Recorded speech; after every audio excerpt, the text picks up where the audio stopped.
Bonjour à tous, à toutes. Je suis très heureuse de vous retrouver aujourd'hui pour une conférence. Je voudrais parler à propos de l'âme, des blessures de l'âme, de la guérison intérieure. C'est tellement important. Dans le cadre de mon ministère de délivrance, il y a toute une partie qui s'exerce dans la guérison intérieure. Je crois que pour délivrer efficacement les gens, et que ce soit durable, il faut aussi parler de guérison intérieure. Seule la délivrance ne suffit pas. Vraiment, la guérison intérieure est importante.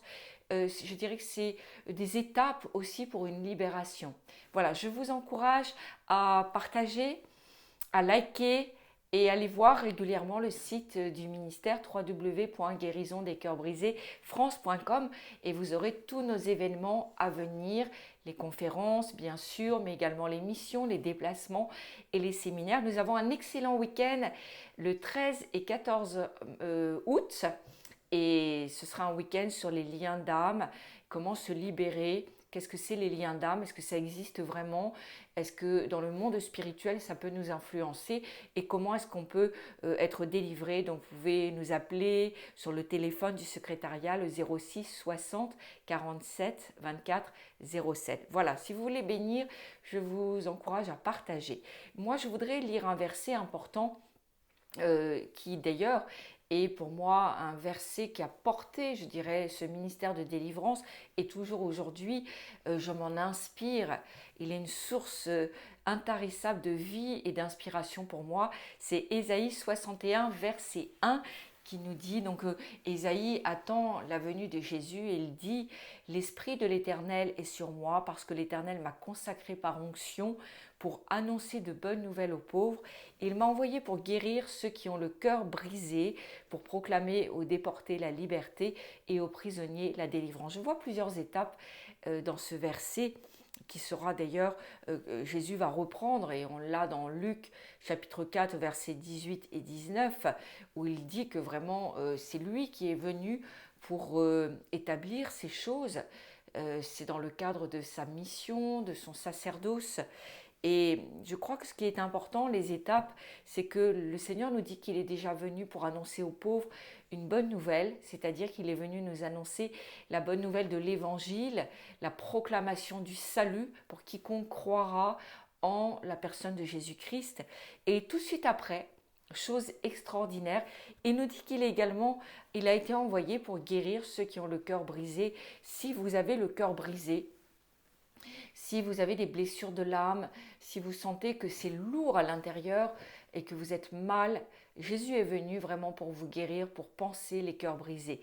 Et troisième chose, il est venu également pour amener la liberté aux prisonniers. Et là, il est question de la délivrance. Je crois que la première étape, c'est de proclamer qu'en Jésus-Christ, nous pouvons avoir le salut, la guérison et la délivrance et de recevoir Jésus. Et si vous n'avez pas encore reçu Jésus comme votre Seigneur personnel, je vous encourage à le faire et à ne pas perdre de temps parce qu'il y va de votre éternité. Voilà, nous pouvons simplement ensemble prier, Seigneur, je te reconnais comme mon Seigneur personnel et je t'accepte comme le Seigneur de ma vie, de ma destinée. Et je reconnais que je suis pécheur, que j'ai besoin de toi pour ma guérison, pour ma délivrance, pour mon salut. Et j'accepte que tu viennes dans ma vie et dans mon cœur aujourd'hui. Merci Seigneur de ce que tu es mort à la croix pour moi et je crois que tu es également ressuscité et qu'un jour aussi tu vas me ressusciter au nom de Jésus-Christ. Amen. Voilà, donc vous avez fait la première étape. Je crois que c'est une étape simple que le Seigneur nous demande parce que c'est uniquement par grâce. Il n'est pas question de faire des œuvres particulières, il n'est pas question de mériter le salut, mais il est question simplement par grâce que quiconque croira et acceptera et proclamera de sa bouche que le Seigneur Jésus est venu en chair et qu'il est mort pour nos péchés individuellement, nous pourrons accéder au salut et à la vie éternelle. Puis vient juste après la guérison du cœur brisé. Jésus a été envoyé pour guérir ceux qui ont le cœur brisé. C'est le mandat de l'Église aujourd'hui. Nous devons aussi prier pour les gens, et je le fais dans le cadre de mon ministère, pour prier pour les gens qui ont le cœur lourd, l'âme blessée, l'âme en souffrance, qui ont le cœur qui saigne. Et je crois que c'est une bonne nouvelle et je voudrais en parler aujourd'hui. Nous avons des exemples magnifiques dans la parole de Dieu et notamment, je crois que pour prendre un verset de l'Écriture avec vous, nous avons donc dans Luc chapitre 13 toute une histoire que je voudrais partager avec vous. Et nous voyons ce processus de guérison et de délivrance qui s'opère dans la vie d'une femme.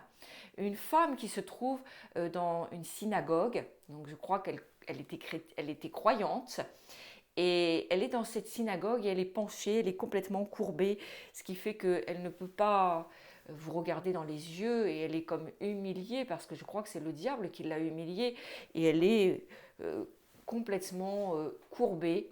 Son dos est peut-être, vous voyez, pas bossu, mais complètement cassé, je dirais. Et elle ne peut voir que les pieds, la poussière. Et ça nous parle vraiment de l'œuvre du diable qui humilie les gens. Et nous voyons que la Bible nous dit que quelque chose, elle est comme ça parce qu'il y a eu quelque chose qui s'est passé 18 ans avant. Et c'est intéressant cette précision, et peut-être que vous pouvez vous retrouver, peut-être que vous avez un problème de santé et que vous dites, mais c'est vrai qu'en y réfléchissant, ce problème de santé est arrivé il y a 1 an, 10 ans, 15 ans, 20 ans, vous avez eu un accident, vous avez eu un traumatisme, et à la suite de cela, il y a eu quelque chose qui s'est cassé dans vos vies, qui a été brisé. Peut-être que vous gardez effectivement des séquelles physiques même, mais il y a eu un problème. Et le Seigneur nous dit dans la parole, dans Luc 13, que en fait ce problème, même s'il semble être un problème physique, qu'avant tout c'est un problème spirituel. C'est-à-dire que si peut-être cette femme, il y avait une radio ou quelque chose, il n'aurait certainement rien trouvé.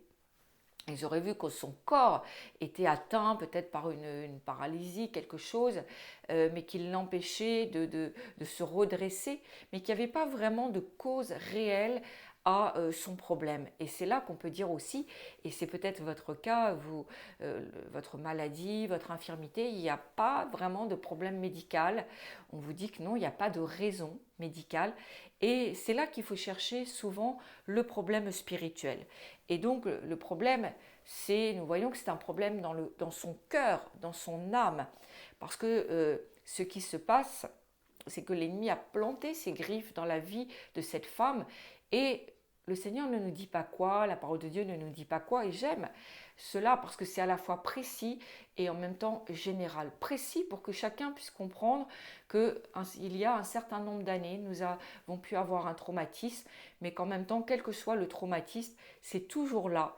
Et ça continue de nous faire souffrir. Vous pouvez inscrire votre problème à l'intérieur et faire monter déjà votre foi en vous disant que Jésus a eu la solution pour cette femme et qui peut aussi avoir la solution pour vous. Donc cette femme, elle est dans le fond de la synagogue et Jésus est devant. Et puis il y a, si vous voulez, les religieux qui sont là, et c'est un jour de sabbat, c'est-à-dire qu'elle pouvait être guérie tous les autres jours, mais pas un jour de sabbat. Et nous voyons qu'à ce moment-là, Jésus lui demande de venir, et elle fait un choix qui est étonnant, mais un choix de foi, un choix de vie, un choix de grâce. C'est qu'elle va se soumettre à l'autorité de Jésus. Elle va peut-être elle a eu peur aussi d'avoir fait le mauvais choix, mais elle va braver un petit peu, je dirais, le regard dur et légaliste des religieux qui sont là et qui se disent elle va quand même pas le faire. Et si, elle va, et elle va décider de se soumettre à l'autorité de Jésus-Christ, c'est-à-dire qu'elle va venir un jour de sabbat pour être guérie. C'est ce que l'histoire nous raconte. Elle décide et il y a une décision de vie qui s'opère à ce moment-là. Et ce que le Seigneur fait, c'est qu'il va commencer, il ne va pas prier pour que son dos se redresse aussitôt, il va commencer à déclarer la liberté à son cœur, déclarer la guérison à son âme, à son cœur brisé. Et ensuite, il pose une main sur son dos. Et nous voyons qu'il fallait que cette femme soit libérée de l'intérieur avant que son corps, qui était dans un carcan et qui la faisait souffrir et qui l'obligeait à se tenir courbée, penchée, à ce moment-là, de la libération du cœur, de la guérison du cœur. Il va y avoir également une libération physique. C'est ce que nous dit Ésaïe 61, verset 1. C'est-à-dire que nous devons accepter Jésus et il va libérer, guérir nos cœurs et libérer la zone, l'endroit qui est captif en nous. Et ça peut être toute notre vie, notre corps ou une partie simplement ou un domaine de captivité dans nos vies. Donc, je crois que c'est important et le Seigneur va l'appeler fille d'Abraham, c'est-à-dire fille de la promesse. Et parce qu'elle est venue sous l'autorité de Jésus, elle a accepté l'autorité de Jésus et elle n'a pas accepté de rester dans un carcan religieux de joug religieux et de mort. Donc le Seigneur vraiment l'a déliée ce jour-là et a apporté la restauration à son corps. Et nous voyons que en fait le processus de notre Seigneur Jésus, c'est qu'il y va étape par étape, pas après pas. Il y a d'abord le problème intérieur qu'il va traiter et il y a évidemment, il aurait pu, nous peut-être, nous aurions prié tout de suite pour le problème du corps, le problème physique, mais le Seigneur voit de façon spirituelle qu'il y a quelque chose en elle, un problème intérieur, un problème d'âme qui doit être réglé et simplement après, il libère la personne. Et c'est un peu aussi ce que nous devons faire déjà pour nous, je crois.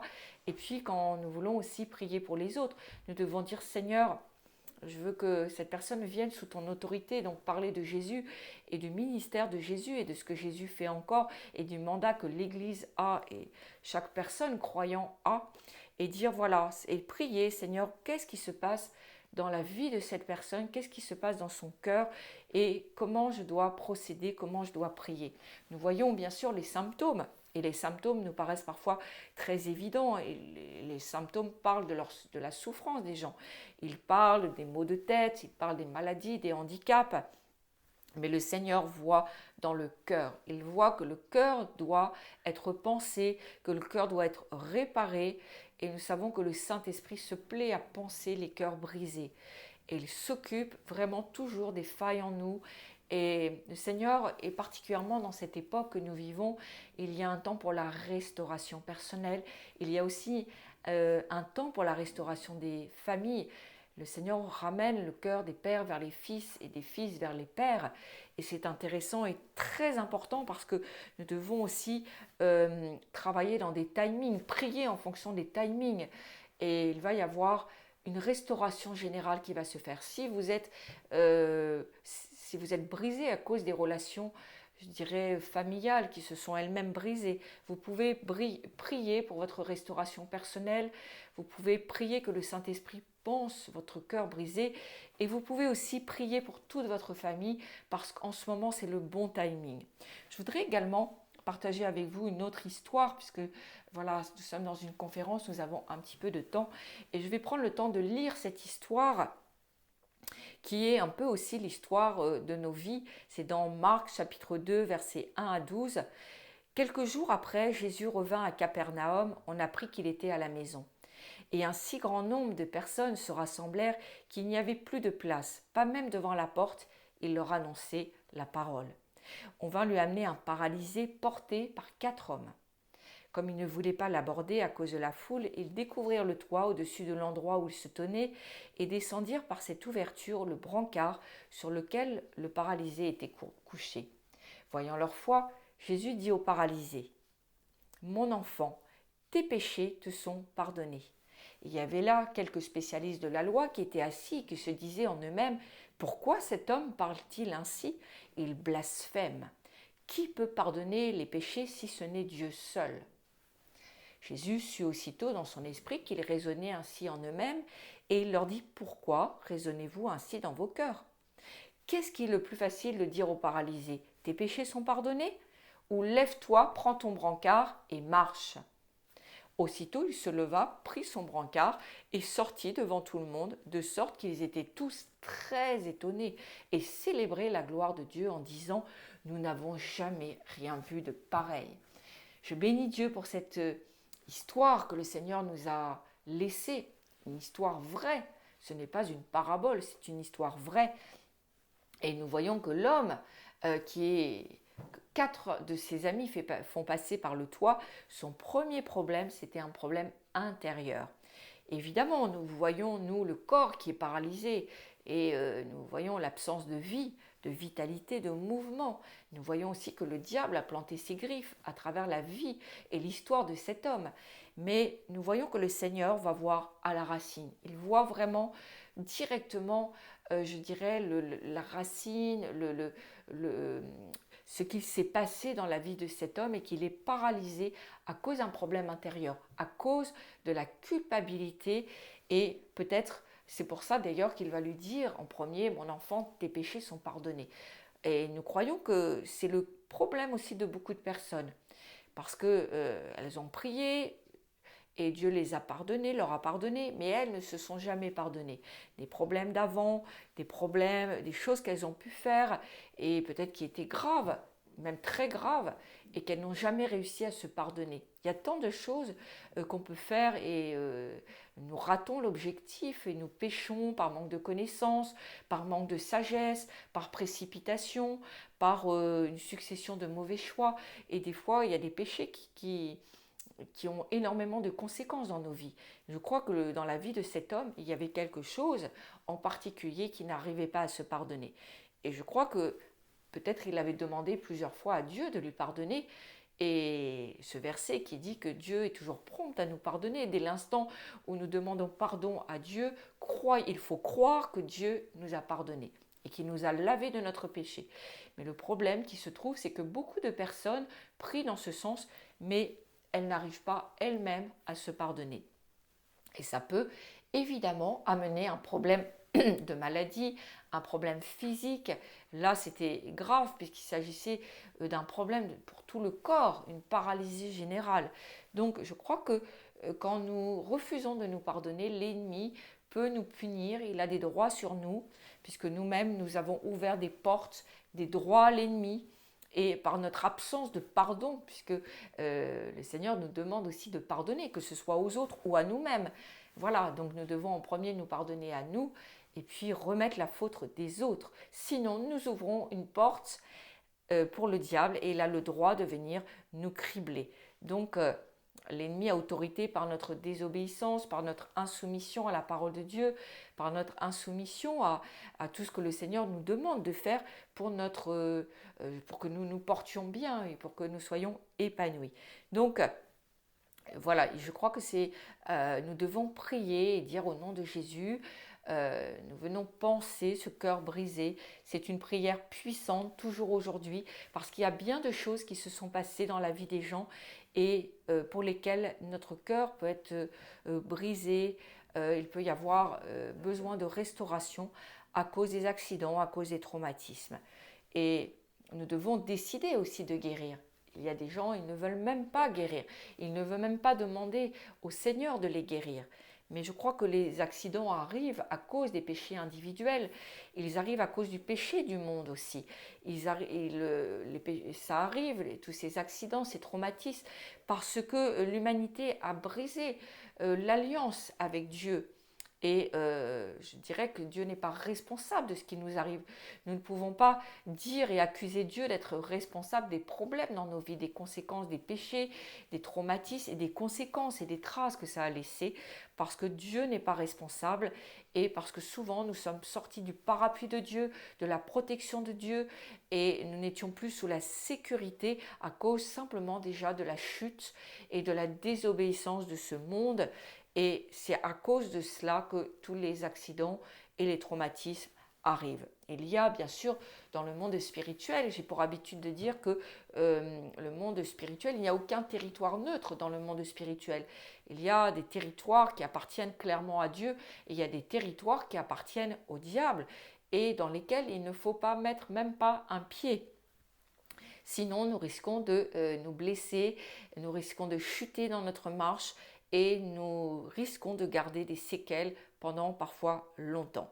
Voilà, je crois que je voudrais Il y aurait encore beaucoup de choses à dire à propos de la guérison intérieure, mais j'avance une série comme ça d'enseignements. Je crois que chacun peut prendre. Aujourd'hui, j'ai parlé vraiment des traumatismes, des choses qui brisent nos vies et qui amènent des séquelles physiques. Si vous vous retrouvez dans ces deux histoires, il faut avoir foi. Et dites, je crois vraiment que ces histoires parlent également de ma vie. Et je voudrais prier pour vous, une prière de foi, quel que soit votre problème, quelle que soit votre histoire, quel que soit le temps aussi où ça s'est passé. Peut-être que ça fait des années et que vous ne croyez même plus à votre miracle. Croyez que le Seigneur agit aussi par étapes. Et quand je vais prier, si vous sentez de la chaleur, si vous sentez de l'électricité, si vous sentez quelque chose, réjouissez-vous et commencez à proclamer que le processus de guérison a démarré. Si vous ne ressentez rien, regardez plusieurs fois et croyez que même en ne ressentant rien, le Seigneur agira et agit déjà dans vos vies et dans vos cœurs. Seigneur, je te loue pour tous ceux qui regardent, pour tous ceux qui regarderont en différé, et je te prie vraiment, quelles que soient leurs histoires, qu'ils aient été blessés, que la vie les ait laissés à demi-morts. Je prie afin que aujourd'hui, quelle que soit la zone morte dans leur vie, la zone de paralysie, la zone de maladie dans leur vie, que ta grâce abonde et que maintenant la restauration se fasse. Mettez la main sur votre cœur, Seigneur, au nom de Jésus, je viens panser les cœurs brisés de tes enfants et je proclame vraiment que la restauration agit. Je proclame vraiment que le Saint-Esprit guérit et que le Saint-Esprit délivre chaque endroit de brisement. Je prie afin que vous puissiez vous-même vous pardonner à vous-même parce que le Seigneur vous a pardonné. Ne retenez aucun pardon qui puisse donner accès au diable. Et je chasse tout mauvais esprit au nom de Jésus qui est venu à cause des traumatismes et des accidents. J'arrête les conséquences des traumatismes, des accidents, de tout ce qui vous a brisé et notamment du rejet, de l'abandon, du manque de soins, du manque d'amour. Au nom de Jésus-Christ, soyez vraiment guéris, soyez délivrés par la puissance du nom de Jésus-Christ et de la personne du Saint-Esprit. Amen. Voilà, je vous encourage à partager. Je voudrais également vous encourager à acheter le livre de l'auto-délivrance. Voilà, peut-être qu'on va me le donner. Voilà. J'ai écrit un livre d'autodélivrance qui est extrêmement puissant pour tous ceux qui ont besoin de guérison intérieure, tous ceux qui ont besoin de délivrance. Ce livre a été écrit dans le jeûne et la prière. Je vous recommande d'en avoir au moins un exemplaire chez vous. Vous pouvez vous le procurer à gcb.valerie@gmail.com. Je vous renvoie sur le site du ministère www.guérisondescœursbrisés.france.com pour tous nos événements. Soyez bénis, n'hésitez pas à partager, à liker, mais également à mettre tous vos commentaires. Cela nous encourage et cela aussi nous donne des orientations pour d'autres conférences. Voilà, à très bientôt, soyez bénis.